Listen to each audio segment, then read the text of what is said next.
আমরা সবাই তো মুমিন, ইমানদার, ঠিক না? এই মুমিন মুমিনুন আল্লাহ তাবারক ওয়া তাআলা দুইটা সূরা দিয়েছেন। কয়টা সূরা? দুইটা।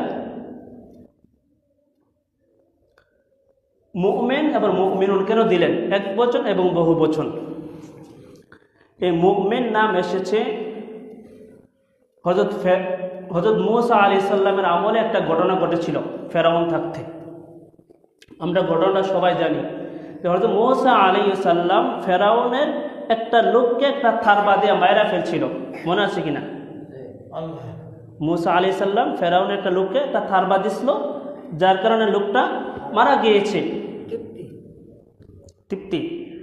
এই লোকটা যখন মারা যাওয়ার পরে ফেরাউনের দরবারের মধ্যে মূসাকে মারার লাগিয়া একটা ষড়যন্ত্র করলেন যে মূসা যেহেতু আমাদের লোককে মারছে, তারা